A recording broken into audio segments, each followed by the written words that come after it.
Hello students, good morning.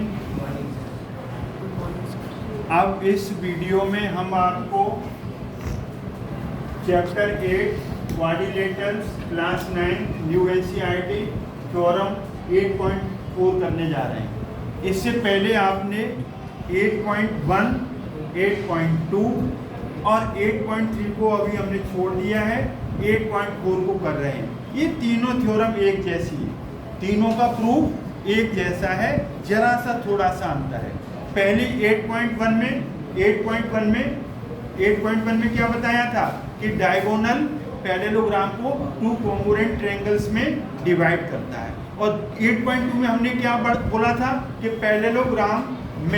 Parallelogram में opposite sides equal होती है। अब हम पढ़ रहे हैं पैरेललोग्राम में अपोजिट एंगल्स इक्वल होते हैं। समझ में आया? तो तीनों थ्योरम एक दूसरे से रिलेटेड हैं, तो इसमें कुछ नहीं करना है, जरा सा थोड़ा सा चेंज करना है। तो सबसे पहले देखिए स्टेटमेंट क्या है? प्रूव दैट मतलब दिखाओ। वो क्या मांग रहे हैं? वो कह रहे हैं in a parallelogram opposite angles are equal. इससे पहले आपने 8.2 में क्या प्रूव किया था? Opposite sides are equal, opposite angles are equal. तो हमने पैरेललोग्राम की प्रॉपर्टीज पढ़ रखी है। क्या पढ़ रखी है? अपोजिट साइड्स पैरेलल होती है, अपोजिट साइड्स इक्वल होती है। डायगोनल क्या करता है? Diagonals bisect each other, diagonals आपस में बाइसेक्ट ईच अदर। ठीक है, ये हमने आपको पढ़ा रखा है। अब हम इसमें आते हैं, तो कंस्ट्रक्शन में क्या करेंगे? ज्वाइंट एसी मिला दिया। अब यहाँ पर एंगल 1 ले लो, एंगल 1, तो यहाँ पर ये 2। ये जेड बना कि नहीं बना? बोलो, ये क्या बन गया? जेड बन गया। जेड का मतलब ये लाइन इस लाइन के पैरेलल है, ये ट्रांसवर्सल था। तो 1 और 2 का क्या रिलेशन आ गया? अल्टरनेट। तो अल्टरनेट इंटीरियर एंगल्स इक्वल आते हैं, तो ये सिंगल आर्क लगा दिया, यहाँ पर भी सिंगल आर्क लगा दिया। आ रहा है ना समझ में?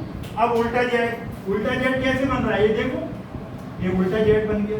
बना कि नहीं? बोलो, यहाँ पर भी हमने बना दिया उल्टा जेड।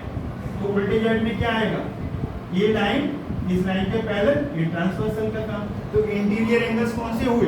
3 और 4। और ये कैसे इंटीरियर है?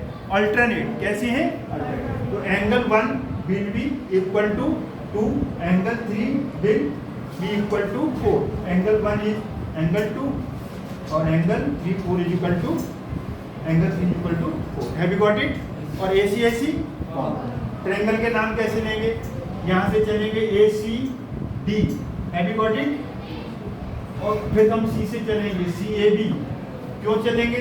क्योंकि एंगल A पर एंगल 2 और एंगल C पर एंगल 1, ये दोनों इक्वल है ना। तो पहले कौन सा लिया? 2 ACD, फर्स्ट आर्क में मुड़ गए। तो अब C से लेंगे। C से क्यों लेंगे? क्यों? एंगल 1 और एंगल 2 इक्वल है, तो CA। तो हमने क्या बोला था? 3 फैक्टर्स, मतलब 3 पार्ट्स इक्वल होने चाहिए। कौन कौन से? या तो SSS, ESA या SAS या EES या RHS या SSA। SSA तो फेल्ड है, ये फेल्ड है, ये नहीं लो। देखिए अब आप angle 1 is equal to angle 2, angle 3 is equal to alternate interior angles are equal. Third factor, AC is equal to AC इसमें भी आ रही है और AC इसमें भी आ रही है। समझ में आ रहा है ना? AC इस ट्रायंगल में भी काम कर रही है कि नहीं? बोलो। तो दोनों ट्रायंगल कैसे हो गए? कॉन्ग्रुएंट। कौन सी कंडीशन लगी? एंगल साइड जिसको बोलते हैं ये ऐसे कॉन्ग्रुएंस। अब जब दो ट्रायंगल कॉन्ग्रुएंट हो गए, तो अब उसमें क्या लगा सकते हैं? CPCD लास्ट में लगती है, आफ्टर कॉन्ग्रुएंस। जब दो ट्रायंगल कॉन्ग्रुएंट हो गए ना, तो अब क्या लग जाएगी? CPCD का फुल फॉर्म होता है corresponding parts of congruent triangles are equal. Corresponding, संगत।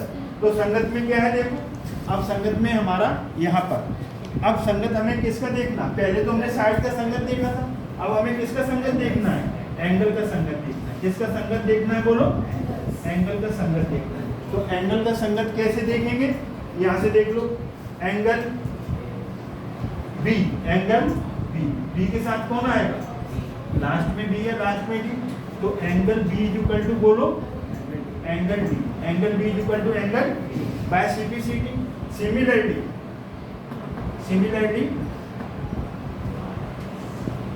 अगर आपने बीडी को मिला दिया, किसको मिला दिया, बीडी को मिला दिया, तो एंगल ए और बी इक्वल टू सी भी प्रूव कर सकते हैं कि नहीं, बोलो कर सकते हैं ना। तो आपने क्या कर दिया, दोनों ट्रायंगल को कॉन्ग्रुएंट बता दिया, और बाय सीपीसीटी क्या कर दिया, by CPCT corresponding parts of congruent triangles are equal, therefore angle B is equal to angle D. Fold करोगे एक दूसरे पर, तो डी के साथ कौन आएगा, डी के साथ hence angle A B is equal to angle D by CPCT. Similarly we can prove that angle A is equal to angle D. अब आपकी समझ में आ गया, अच्छी तरीके से वीडियो वॉच करिए, फिर इसे लिख कर भी करिए 1 into 3। 1 into 3 का मतलब जानते हो, एक बार समझिए 3 बार लिख कर भी करिए, कभी भी आपको कोई प्रॉब्लम नहीं होगी। वीडियो वॉच करेंगे तो सब कुछ समझ में आ जाएगा। हमने बिल्कुल इजी तरीके से समझाया है। अब हम मिलेंगे नेक्स्ट वीडियो में। आप हमारे चैनल को लाइक करें, शेयर करें और सब्सक्राइब करना ना भूलें। थैंक्स गॉड, जय हिंद, जय भारत।